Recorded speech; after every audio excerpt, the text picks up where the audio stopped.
This is Slickery Trigger for Rebel Road Tactical. With proper care and feeding, your pistol will be ready when you need it. There to save your life. Shouldn't your gear be that good?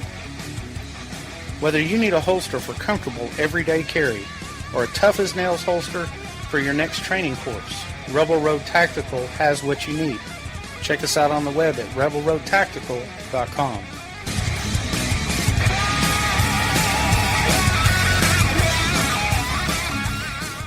Is debt beating you down? You need discipline. You need the Debt Ninja.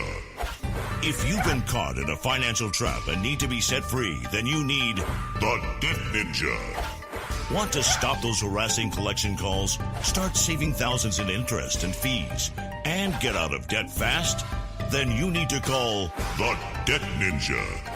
The Debt Ninja will find the best companies across the country that will help you consolidate all your bills into one easy payment, reduce your payments by 30 to 50%, and get you out of debt fast. If you have unsecured debt of $10,000 or more, such as credit cards, loans, or medical bills, call the Debt Ninja for a free 15-minute consultation. Call 800-826-1246. 800-826-1246. That's 800-826-1246. Call today. The Debt Ninja. In these uncertain economic times, you've got to do whatever you can to save money. One of our biggest expenses can be our cars, especially when unexpected repair bills hit. Not anymore. If you own a vehicle with less than 130,000 miles, is less than 12 years old, has a warranty about to expire, or even no warranty at all, you could stop paying for car repairs. Roadside assistance, towing, and rental coverage are all included. Don't wait for the next repair. Make one free call right now to see if you qualify. If your vehicle is less than 12 years old, has less than 130,000 miles, even if it's out of warranty, paying for car repairs can become a thing of the past. Call us right now and get your car protected before your next repair bill hits. Get protection and no more repair bills. Call 800-696-1030. Again, 800-696-1030. That's 800-696-1030. 800-696-1030. All writers are prone to becoming so attached to our characters and stories that we struggle to see why a passage may not be working. It takes another set of eyes to help us nurture our writing into full maturity. At Black Wolf Editorial Services, we strive to enable writers to develop and grow, shaping stories into masterpieces that can stand the test of time. Editing services are provided for all genres and all age categories. Services range from critiques of the short story through to the line edits of the full-length novel and copy editing for those preparing for publication. We also offer assistance on generating a writer's bio for your website, as well as help with those book blurbs and promotional material. We won't abandon you to the masses. We want to celebrate with you and your successes. Black Wolf Editorial Services, nurturing your writing into maturity. For a full list of services and prices, visit us at blackwolfeditorial.com. You're listening to the Spark Radio Network, internet radio like you've never heard before. Innovation, creativity, and imagination are all said to begin with a spark. So fasten your seatbelt and take the ride of your life and listen for the spark. You are listening to KLRN Radio, where liberty and reason still reign. Sometimes we need to slow down and remember the simple pleasures in life. Good coffee, good books, and good company. Come on in. Take a seat. The coffee's just been brewed. Let's see who we have in the coffee shop today. All right, and as I look around the coffee shop, who do I have? There's Christopher Keene. How are you doing today, Christopher? And welcome to the coffee shop. I'm doing well, thanks. Glad to hear it. All right, now, first question I always get when I have someone on that Americans say has a foreign accent. Let's get it out of the way up front. Where are you from? I'm from New Zealand, Christchurch. Awesome, awesome. All right. And for the record, guys and gals who are listening, I interview authors from around the world. So because that is the benefit of being a digital or online radio station. I can talk to anybody, anywhere in the world. Christopher, you've recently had a book come out. That's right. It's called Stuck in the Game. Mm-hmm. All right. Now, before we get into how long it took you to write and all the little things about actually writing the book, why don't you tell us a little bit, without giving away any major spoilers, why don't you tell us a little bit about the book itself? Okay, I'll read the blurb, because that sounds great. Better than mumbling about it. After a terrible car accident put 17-year-old Noah Newbold into a coma, he is hooked up to the innovative Dream Engine, a virtual reality helmet that immerses the player in an online fantasy world. The Dream Engine keeps Noah's mind alive while the doctors work feverishly to heal his body, but dying in the game could send Noah into a coma. Meanwhile, Noah's girlfriend is suffering injuries from the same car crash, and the doctors grow confused when she seemingly fails to connect to the game like Noah. Then Noah encounters a mysterious avatar who suggests that the last remnants of Sue's consciousness are being held prisoner in the most dangerous part of the game. Noah takes it upon himself to rescue Sue, allying himself with a group of high-level players, but as he rises in the ranks, his high status earns him the ire of the top players across the world. Can Noah stay alive and awake long enough to rescue Sue and escape the game? That is a fascinating sounding plot. I've got to admit it. I'm going to have to put your book on my to be read list. That is for sure. How did you ever come up with such a fantastic plot idea? Well, I've always been interested in video games, and I thought that, like with fantasy books like Narnia and the Thomas Covenant series, where you go from our world into a fantasy world, was always interesting as well. So I thought I could connect the two ideas by making the game I guess you'd say the door behind the closet, door in the closet that led to the Narnia world. But I thought also that a lot of the inspiration came from certain anime and games that I have enjoyed in the past that I thought I could do a little bit better because some of the plot tools didn't really work for me. So this is my take on that sort of style. Wait a minute. You're saying some of the plot tools from Narnia didn't work for you, or some of the plot tools that your anime friends were putting out didn't work? That's right. The plot tools that I had seen in some of the anime I'd watched and talked about with my friends. Okay. Just wanted to clarify. Didn't know if we were putting Narnia down here. No. So, I mean, that's a classic. It is. I have asked so many people this question. What made you decide, other than the fact that you thought you could do a better job, what made you decide to sit down at the keyboard and write the book? Because I thought I could do better. My friends told me that they doubted it, and that became a bet. They bet me that I couldn't write a better book or publish it.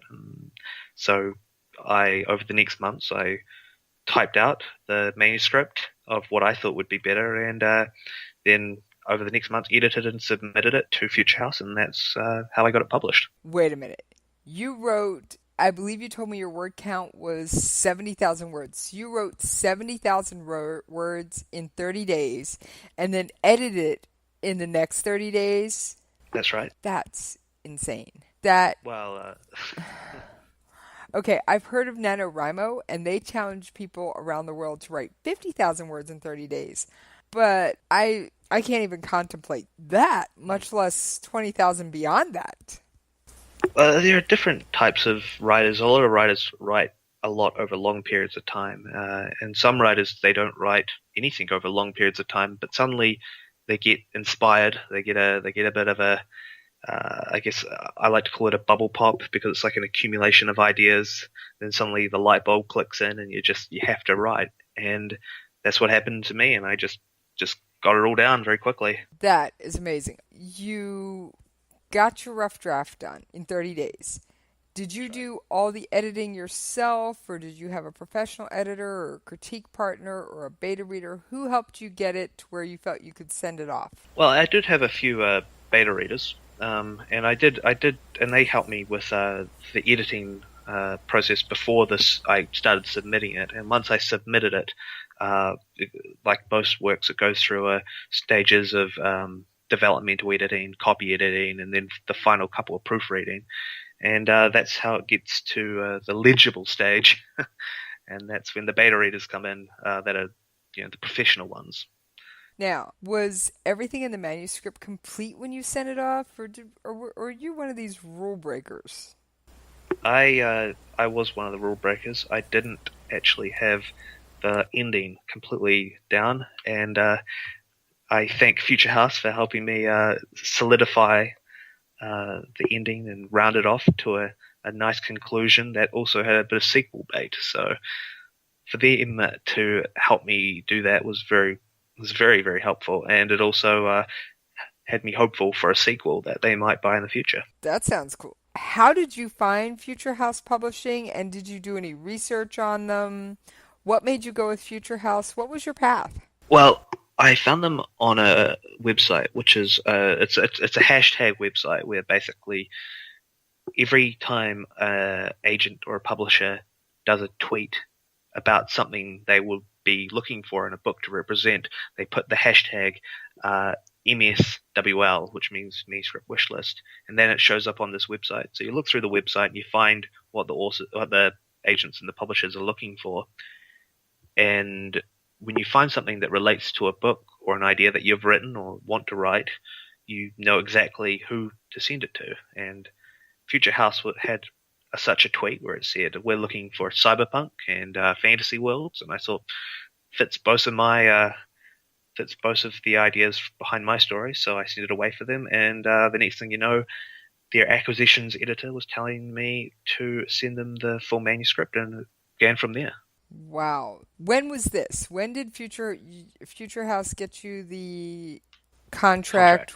Yes. When did you sign with Future House? That would probably be in April. Yep. April of 2016. That's right. And this is been going back and forth since then. August of 2016, and your book is out. And my book is out. That is fast. Their motivation was that, also they told me, was that the Comic-Con, one of the Comic-Cons in America, would be their first, their stand there would be one of the things they'd want to display it on. So it was quite a fast schedule to get it out. Okay, I do have a question here. Do you work outside of your writing, or is your writing your job, or what? Because that's a lot of time. Okay, so you have a lot of time, so you can take all day if need be and work on your manuscript. Okay, it's a great life. That's a bonus, because I have heard many a story of writers staying up till the wee hours trying to write and things like that. So it's just, yeah, that must have helped a bit. Oh yeah, definitely. So couldn't have done it without it. All right. Got a couple more questions here. So what made you had you decided that you were going to publish it no matter what? In other words, if you hadn't been picked up by Future House, would you have continued to send it out, or would you have finished it first, or what? Yeah, I was considering self-publishing, but as I said, I don't have a job, so I don't have enough money to do that. And in the end, I thought if I finished it, then I would self-publish it. But in the end, didn't have the money, so I tried it the old-fashioned way, and it worked out quite well. So I know the book has been out not quite a month yet. Do you have any idea how sales are going, or no updates yet, or what? I don't know. It's been out for, it came out on the 4th, so it hasn't quite been 10 days. Right. So we really don't know. It's still kind of in an infancy. I mean, is there a way to find out that on Amazon? I'd be interested. I mean, the hard copy hasn't come out yet. That's going to be coming out later this month, which we'll be able to order it on from Barnes & Noble. But at the moment, it's only the digital copy. Okay, so it's only out for e-readers, for Kindle and Nook, I'm assuming? Yep, at the moment. Okay. That's definitely an interesting tale. I mean, you decided not to... I've heard tradition. So, do you have an agent, or did you go directly through the publisher, or how did that work out? Well, I do have an agent for another book, but this one here I went directly to the publisher through just found them through the manuscript wishlist website. Wait a minute. You've written Stuck in the Game, and what is the book you have out with the agent? What is that called, if I may ask? That's a young adult dystopian book called Shadowsphere. Shadowfair? Shattersphere, sorry. Shattersphere. Okay. Bit of a tongue twister, and that hasn't gotten any attention from the publishers yet, so I'm just glad it's off my hands for now. So I've heard stories about agents taking between 2 and 3 years to find a good publisher, so in the end, it was kind of like I was racing them. I was racing, because I got the contracts at relatively the same time, Shadowsphere for an agent and Stuck in the Game for a traditional publisher, and I was wondering which would get out there first, and the publisher was quicker, as you'd expect. Oh, it definitely sounds it. It definitely sounds it. I mean, I'm not a writer myself, but I do lurk on the edge of the writing community because of my love of books. And read the horror stories and heard the horror stories, and I've read the success stories and heard those too, but it's just like, oh my gosh. What horror stories? I've heard of agents after a year of barely doing any work saying, oh, sorry, I'm not going to be your agent anymore, even though they never really checked. I've heard of people having agents selling the book to a publisher and the publisher saying, oh, we want to do things like we want to turn your lead character gay, or we want to change the gender of your lead character, or just major things that can seriously tear up a plot. I'm sure things like this do happen, I'm sure, but I'd say that'd be very rare. A lot of the times that a lot of the stories you hear, a lot of the horror stories, come from almost a fear. For me, I've heard it a lot, mostly from self-published authors. It comes from a cognitive dissonance for them trying to justify the route that they took. And in the end, it doesn't. It can happen, but I've never actually talked to an author that it has happened to. I've been lurking around for a while, and I finally decided just to take my love of books in a different direction with the show, because I had actually started with an editor friend who came on the show just because I had just started with my full-time show, and I'd acquired this large block of time on Saturday, in addition to my weekday block, which at the time I only had 1 hour on a Wednesday evening. And then I acquired this large block of time on Saturday. Well, I only had it partially filled. So I contacted a friend of mine who's a professional editor and said, hey, can you come on the show and talk about editing? Well, I had so much fun doing that. I got an author to come on. And then I had another one lined up. I was talking with another friend of mine, and it was like, I'm afraid these author stories and things about writing are getting lost in the noise because they're mixed in with news and current events and all these other bits and pieces. So I decided to move them to their own home, which, Jesse's POV is my main show. It's where I discuss world events, current events, news, occasionally a little bit of politics, but I'm more likely to discuss politics in Turkey than politics in the U.S., to be honest. I created a show called Jesse's Coffee Shop and moved all the stuff over there. And then I was just getting ready to start doing more coffee shop shows when I found out the online radio station I'm with was going away and becoming KLRN. I don't even want to say the name of the old station, but because it's disappeared, KLRNRadio. And so I held off and waited, and then I've restarted Coffee Shop with a vigor. So now, all right, back to your story and your writing. All right, so you use the game portal and all this if he dies in the game, would he die in real life, or would he just go fully into a coma? And how much communication does he have with the outside world from inside the game? Well, he can communicate with his family, because you can log into the game, essentially the menu, without needing to be in this. Essentially, it works through lucid dreaming. The idea is that you take a drug, and that puts you into a mental state in which your brain can essentially be manipulated by the dream engine, which is the helmet, and that creates a template which is put onto the online. It's all very technical, but the idea is that when you die in the game, you're given a prompt, like an electrical prompt, to wake up. And in his condition, if he wakes up because he's in a coma, he couldn't voluntarily log back in again. And it's necessary for him to be in the game because that allows him to have enough brain activity for his brain to heal.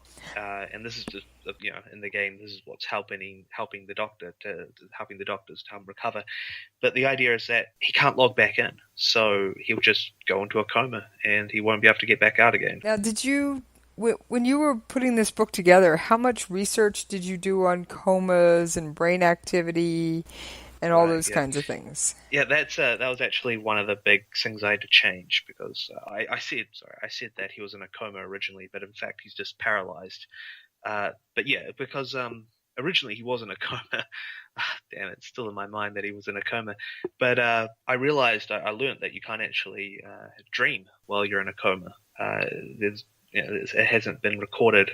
There's no evidence for dreams in a coma or something like that. So I had to change it to he was actually paralyzed, and that the coma will be brought on by the prompt stimulus because of the brain damage he got to put in. Okay, so he's paralyzed in the hospital, and basically are the doctors in your futuristic world able to completely heal the paralysis? Yeah, they are. The idea is that it just takes time. It is essentially a system that through brain activity, it heals itself. Sounds pretty cool. All right, now. It's sci-fi. I know. People can dream. People can dream. So, all right, you've got one book out, another book off with, as you put it, off your hands and out with an agent. All right. What are you writing right now? Oh, man. Well, as I'm working on the ideas for the sequel, but I haven't actually gotten any words on paper yet. I've actually got a big kind of mind map right beside me at the moment of what I'm working on because so many old ideas are kind of just, I'm trying to revive them through different means. But at the moment, my main one is a story about a girl who is cursed at a very young age not to age at all, to stop aging by a witch, you'd say. I'm going to call them Magus in this book. And essentially she becomes a hunter of these Magus to try and find the one that cursed her so she can take her life back. That sounds interesting. So you are definitely a science fiction fantasy writer. Definitely. Are you the type of writer that when you are ready to sit down at the computer and actually write, do you have an outline or at least, okay, I need the car accident to happen, I need this to happen, I need this, 3 or 4 basic plot points you want, but how you're going to get from A to B to C to D, you have no idea? Or do you have this long, detailed outline where all you have to do is go fill in the blanks? Right. The gardeners or the architects, I think that's the term for them. The gardeners are the ones that just write it as it goes along and then go back and fix it all later, and the architects have it all planned out from the beginning. I'd say I'm a gardener. I don't actually have it all planned out. I just go with how it feels and where I want to take it at the time, which is quite a problem. As I said, I had trouble with the ending, and I actually needed quite a few tidbits of help from the publishing company to finish it off. But it can have downsides and upsides. The upside to being a gardener is that it's very easy to write because it's all new and exciting to you. Whereas if you're an architect and you've got it all planned out beforehand, it's like you already know the story. It's all very predictable, and so a lot of the excitement is gone. Well, I have to actually agree with you with that. As I mentioned, I'm a voracious reader. Absolute first genre I go to is thriller, and my favorite author in that genre is multiple-time New York Times bestselling author Brad Thor. And I have been to a number of his book signings and other bits and pieces, and I've heard him say multiple times, both on air, in person, on interviews, that kind of thing, No joy in the writer, no joy in the reader. No surprise in the writer, no surprise in the reader. What he does is he has his key plot points. Like I was kind of like that hybrid thing. You at least know you need A, B, C, and D to happen. How you're going to get from A to B and B to C and C to D, you have no clue. Well, in the end, when you set up a premise, you need a direction for that premise to go, and so in order to have a direction, you need to have a purpose, and in a sense, that is, the B or the C. Do your characters ever, and I've heard this term from other writers, hijack the story and run away with it and take it somewhere you totally didn't intend it to go? Sometimes. It's more just if it's cool. Like, if I have a cool character and I want him to do some cool stuff, then I think to myself, well, how is this cool character going to do some cool stuff? And if that's what you mean by taking it where they want it to go, then I guess, yeah, sure. I had one author I was talking to, I just bumped into them in a coffee shop of all places, and they were saying that they had actually it was during NaNoWriMo, and there was a group meeting there for a writing session, and they said that they'd actually outlined this story that was set in Saudi Arabia and ended up writing a story set in Italy. They just sat down to start to write an entirely different story in the same genre, but the character just said, no, I'm not going to Saudi Arabia. And literally this whole other story just came tumbling out. Had they been to either country? I actually didn't ask that question, so I didn't think to ask that one.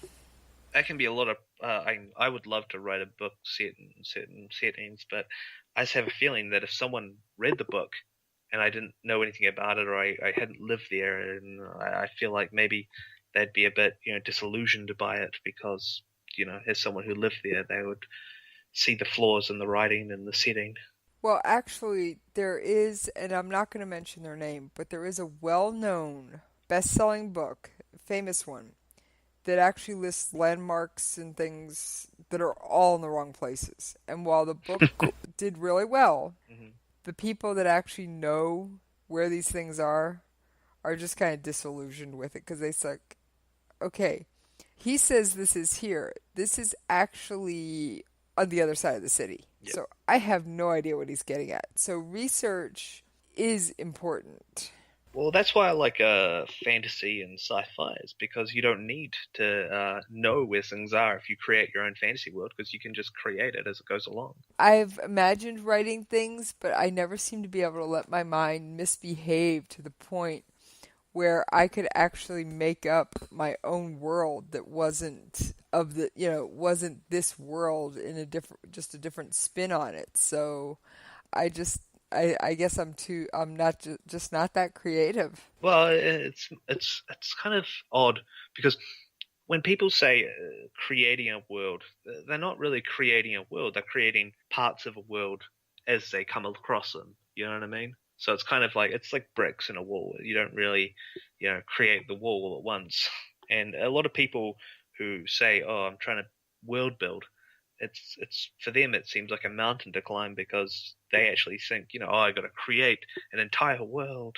And a lot of architects do this, and it can, essentially ruin the world for them, because they already know everything that's going to be in it. Well, we are at the bottom of the hour, so I'm going to ask you to hang on for just a minute with me, Christopher. Grab a sip of your coffee, and we will take a brief commercial break. KLRN Radio has advertising rates available. We have rates to fit almost any budget. Contact us at advertising@klrnradio.com.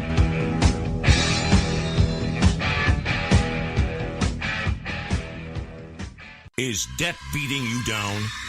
You need discipline. You need the Debt Ninja. If you've been caught in a financial trap and need to be set free, then you need the Debt Ninja. Want to stop those harassing collection calls? Start saving thousands in interest and fees and get out of debt fast? Then you need to call the Debt Ninja. The Debt Ninja will find the best companies across the country that will help you consolidate all your bills into one easy payment. reduce your payments by 30 to 50%, and get you out of debt fast. If you have unsecured debt of $10,000 or more, such as credit cards, loans, or medical bills, call the Debt Ninja for a free 15-minute consultation. Call 800-826-1246. 800-826-1246. That's 800-826-1246. Call today. The Debt Ninja.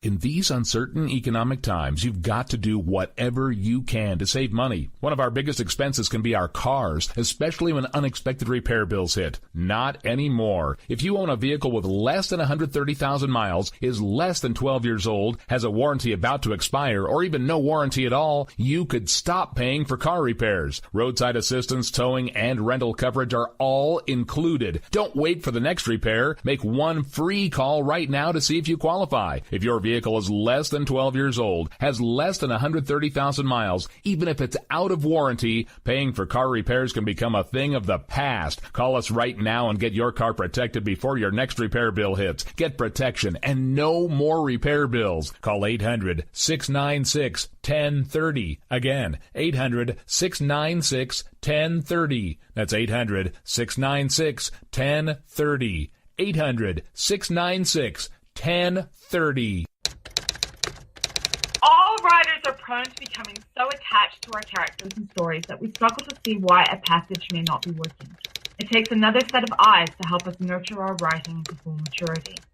At Black Wolf Editorial Services, we strive to enable writers to develop and grow, shaping stories into masterpieces that can stand the test of time.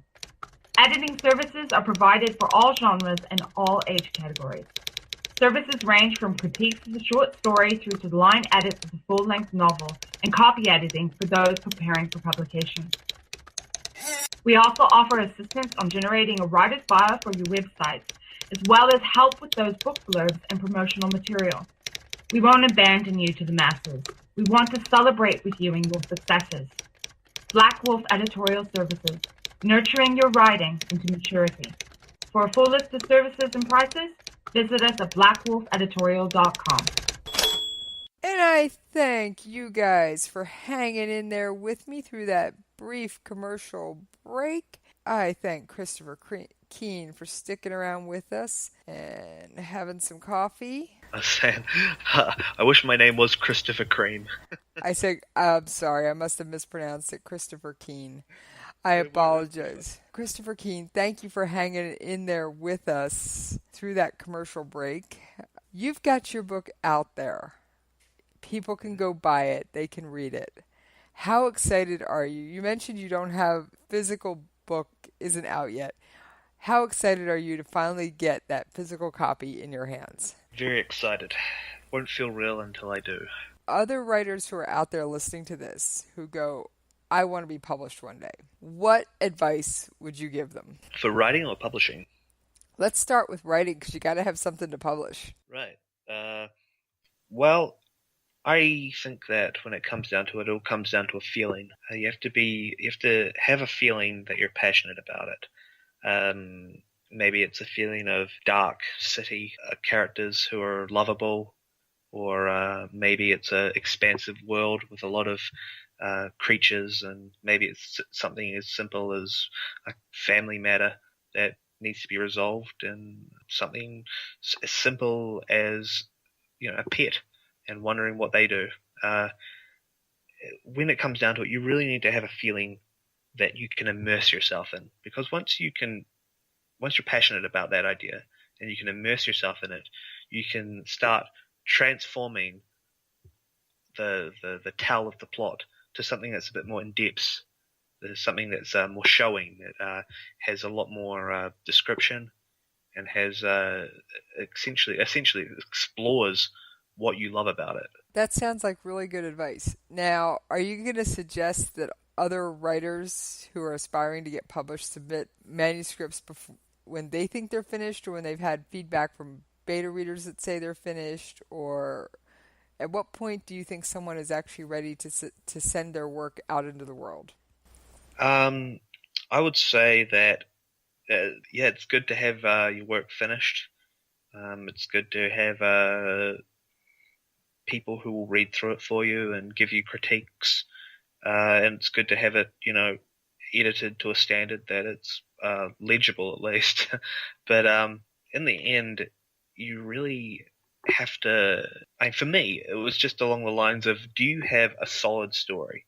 Do you have a story that can go somewhere, that can take you somewhere, that you have good, you have good writing for, that you can submit? And I'd suggest, if it's a full book, I'd suggest at least over 50,000 words. And then once you've done that, if you get a good request for a manuscript or a synopsis or anything like that, then you've got something. If you don't have everything you need at this point, then it's going to be a bit hard to rush it out in the time span that they're still interested in this idea. So it's better to have it all prepared.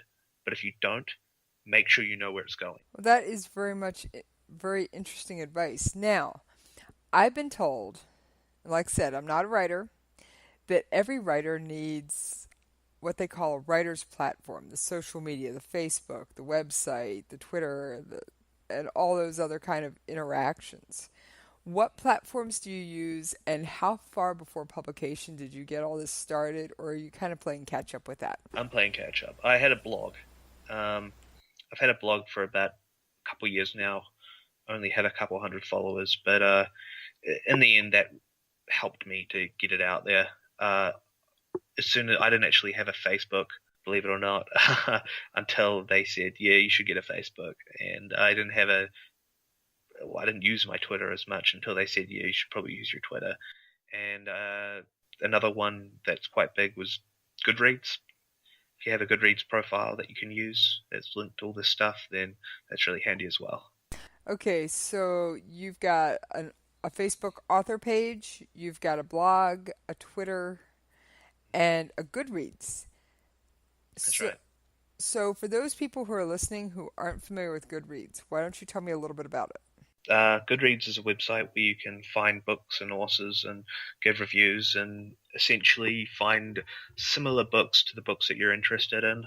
And you can join groups of authors, and you can follow authors and find out when their next book is coming out. And yeah, it's just a good website all around for being able to follow literary stuff. All right. I believe you'd mentioned to me at some point that there was enough, we'll say, loose threads left hanging throughout Stuck in the Game. There's a sequel potential. Have you started on that sequel yet? Ideas. I don't think I'm going to start writing it until they ask for it. Because I've got a lot of ideas that I've been playing around with for other stories. And I don't know how this book is going to go yet. So if it doesn't go well, then I could very well write a book for no reason. And I like to be able to keep my options open. I can't even imagine trying to write that much in that short a time frame. That just astonishes me. And, I mean, I know, my favorite author, Brad Thor, he puts out a book a year. And the question came up at one of the interviews I saw with him, how long out of each year do you spend, because he includes a lot of real-life facts that he absolutely nails to the wall perfect. And, how long do you spend researching? How much time do you spend writing? And he's admitted he spends 6 to 9 months to write a book. And his books are around a little bit higher word count. They're about 85 to 90,000 words. Now, I've also heard of books being, like Game of Thrones type books, being well over 130, 140,000 words. more like 300,000. Holy cow. Yeah, they are a beast. I can't even imagine how thick a 300,000 word book would be. I mean, that's mind-boggling. Have you seen them on the shelves? No, I've got the Kindle versions. Actually, we own the Kindle versions because my husband's been reading them, not me. I haven't gotten around to it yet. It's on my to-do list, but it's next time you're in a bookstore, just have a look at the fantasy shelf and you'll see the massive bricks of the books that they are. Now, is your fantasy book, is it adult? Is it young adult, middle grade? What readership level is it aimed at? It's a young adult, yeah. I originally wrote it as a NA, new adult, but that was a bit of a vague demographic back then, so young adult is basically the default for anyone below, I guess, 20. All right, so what is the difference between new adult and young adult? Well, young adult is generally, when people think young adult, they think teenagers. New adult, I think, is a demographic that was defined by people who would look at young men and women and say, they don't seem adult to me. They don't seem, I guess, independent enough yet. They're still in they're still in college. You know, they're still they're still learning. They're still having a bit of a you know, I guess a coming of age. So that's generally what new adult is for. You aren't even going to, are you, you said you're not going to actually start writing the sequel until Future House comes to you and says, hey, can we have book 2? Are you at least going to jot down ideas or thoughts about it? I have a lot of ideas. As I said, I'm the type of person who doesn't write for a long period of time and then suddenly just all at once just pumps out a book in about a month. So as far as I'm concerned, I'm just accumulating ideas for the bubble.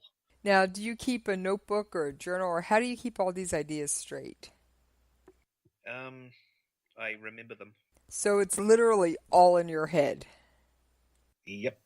That's, wow, I don't think I could keep it all in my head because it seems like a huge amount of information to process and digest and things like that. You gotta kind of be a geek for your own stuff in a way. There are a lot of people out there who know off by heart, the entire backstories to say Star Wars or Lord of the Rings, and they can spout off the stuff. So if you're like that with your own work, you can just remember it. Well, I guess that's true. I don't think that topic's ever come up. All right, so would you advise that someone who they've written their manuscript, they're about to start submitting, when would you suggest, since you're kind of a little bit behind the 8 ball, when would you suggest a writer who is on the cusp of becoming an author by either catching an agent or a publishing house or self-publishing, when would you suggest they start their writer platform? Aspiring. I would say that they really need to have other people look at it. They need to get feedback. If you don't have any feedback, then it's just you. Right. But I'm saying their manuscript's done. They've gotten the feedback. When should they start the website, the blog, the Twitter, the Facebook? At what point, since you were kind of behind the 8 ball on that aspect, when do you think people should actually do that? Should they right away? Okay, so it's never too early to start that kind of thing? Yeah, just right away, as soon as you can. If you can get, you won't, before you've published anything, you won't get any attention. You won't get any, unless you have friends, or a community of bloggers, then you're not going to be very popular. But at least you'll have them to help you get popular when you do get something published out. Okay, so now you were mentioning feedback on books. I mean, did you give your books to your friend to read, to your friends, to your family, to your fellow bloggers? Who did you pass out these versions of your books to get the feedback you needed to help you polish it, to make it shine? Well, I have one friend, and he's going to laugh when he hears this, but he's a bit of a jerk. And that's why I like him, because he is the most critical person I've ever met when it comes to plot, when it comes to story, when it comes to silly things. He's more than likely going to make fun of you, or fun of me, sorry, whenever he finds something a little off. And I couldn't be more thankful, because the more critical you are, the better your book's going to become. Okay. Would you suggest getting people like your girlfriend, your mother, or your sister to read it, or don't you think they'd be critical enough? You get them to read it for different reasons. Obviously, the critical person's going to be good for plot and narrative and stuff. But when it comes to getting your girlfriend or friends or people who are going to be a bit biased about it, then you should have them look at things like maybe word flow, maybe spelling and grammar if they know anything about that. Just getting another set of eyes over it to see if it doesn't, if it's legible. That's probably what they're for. Okay, so you don't think they'd be the best to basically say, oh, this needs changing, this needs changing, this is good, this is bad? Because they're too emotionally involved, for lack of a term, as far as like tearing apart the plot.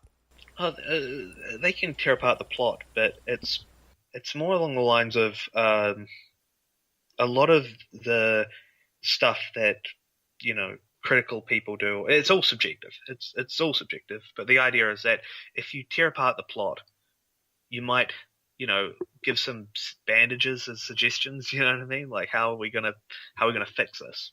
That's probably a better way of putting it.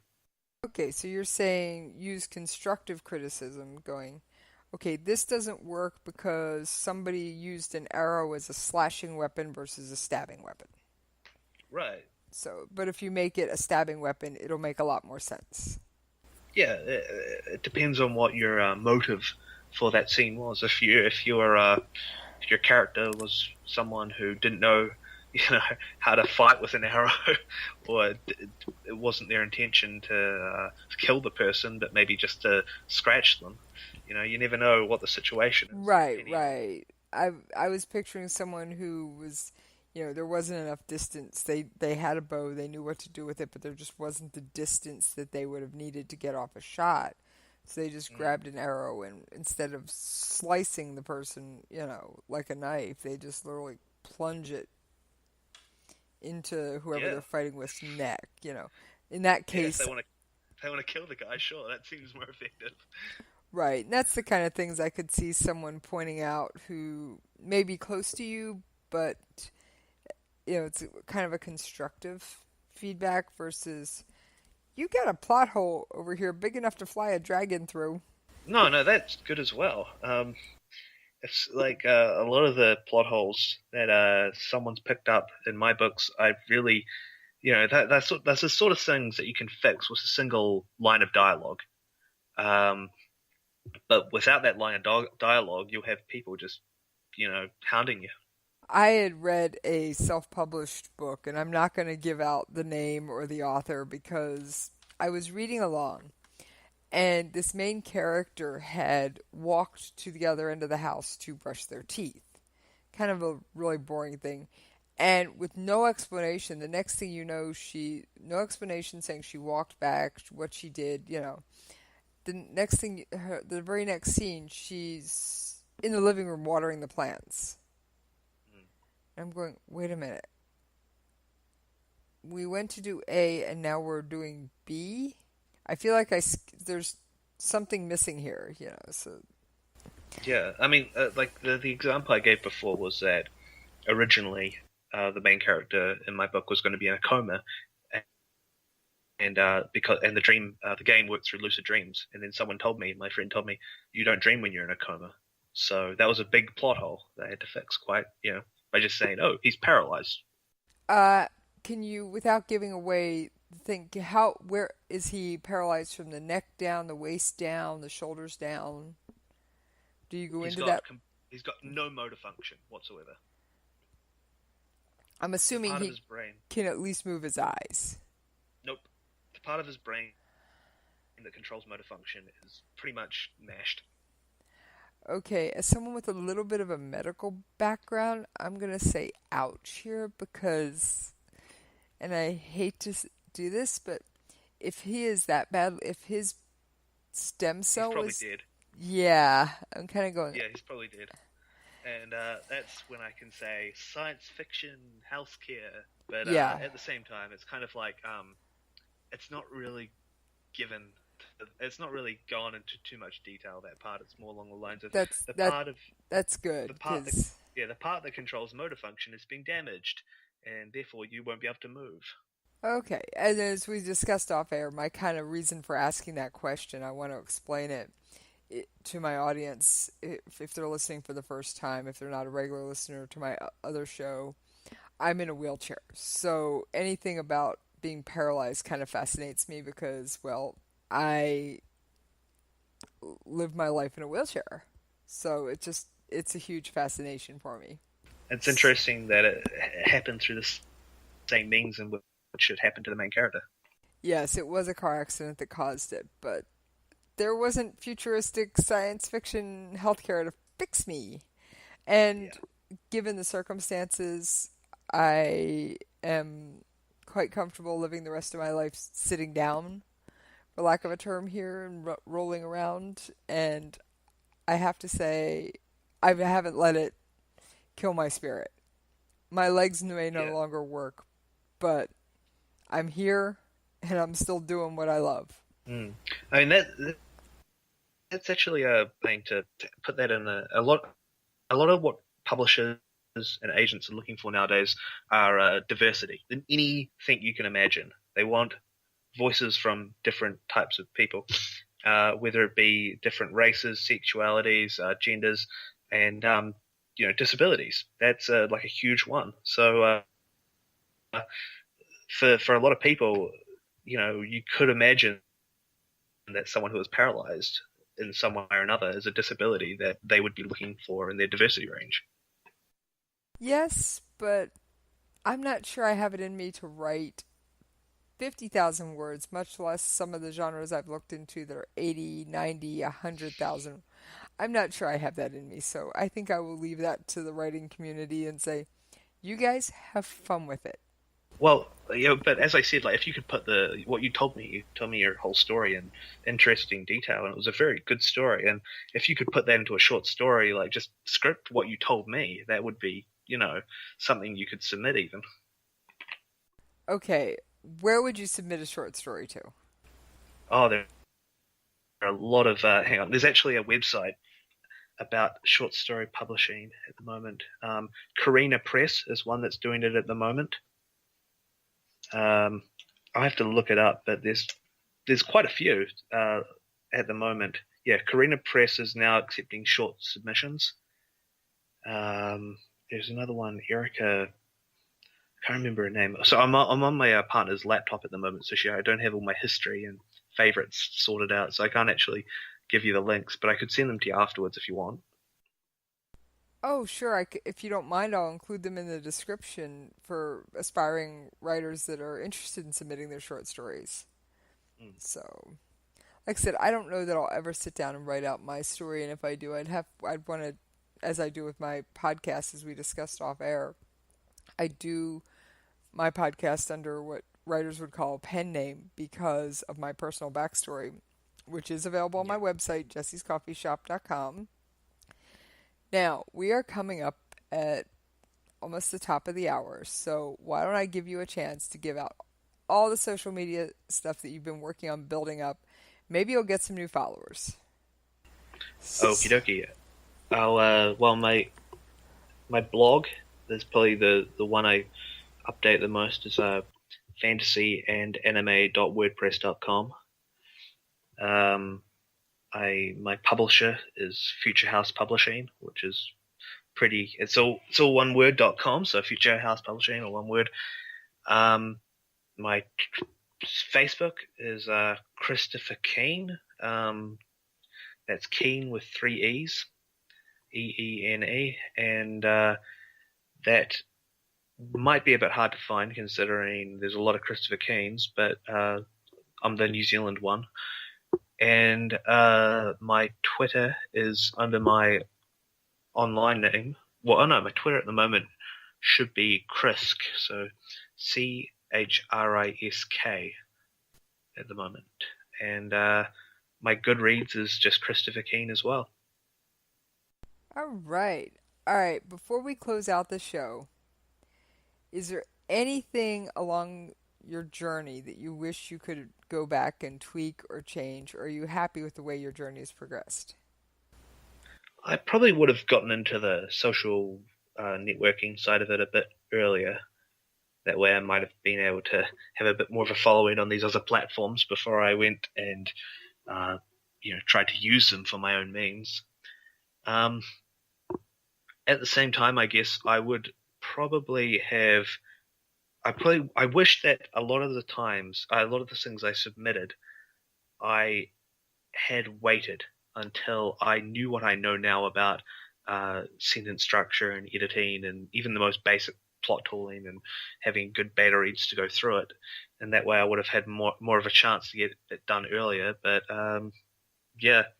And also, yeah, that's the main one, is I just wish I was more critical of my work, because a lot of writers, a lot of aspiring writers, they have an attitude of it's fine, it'll do, but you really need to get nitty gritty with the specifics of writing and plot and how it flows and character voice. And if you're not good enough, then and you're not getting published, that's probably why.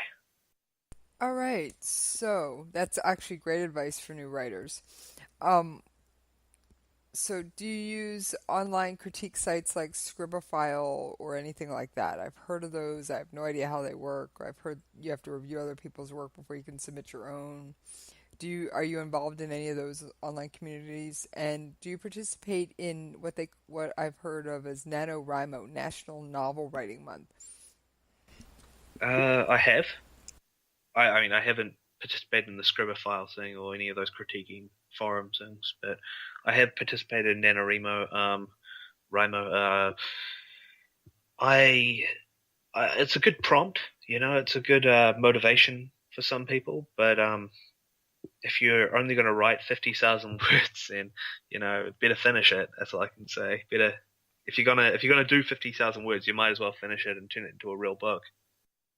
Okay, so the novel may not end at 50,000 words, even though NaNoWriMo says that's a quote novel. There may be more work to do after November, is what you're saying. Yeah, it's it depends on what genre, obviously. If you're writing an epic fantasy and it's only 50,000 words, then it's definitely not going to be suitable for submission. So, but if you're writing, say, a thriller or a romance, 50,000 words might be fine. Thank you very much. It's been fun having you in the coffee shop. And when that next book, whatever it is, whether it's a sequel to Stuck in the Game or what was the other book you mentioned that was out with the agent? Shattersphere. When Shattersphere comes out, or you have a date, don't ever hesitate to contact me. And any of you authors out there, come join me in the coffee shop. I am very easy to find, jessyscoffeeshop.com. You can find me through the KLRNRadio.com website. I am on Twitter at Jesse's POV. Jesse's POV, for the record, is the name of my other show. However, I'm there. So, thank you for having me. Oh, it's been great. And thank you. You've been an outstanding guest.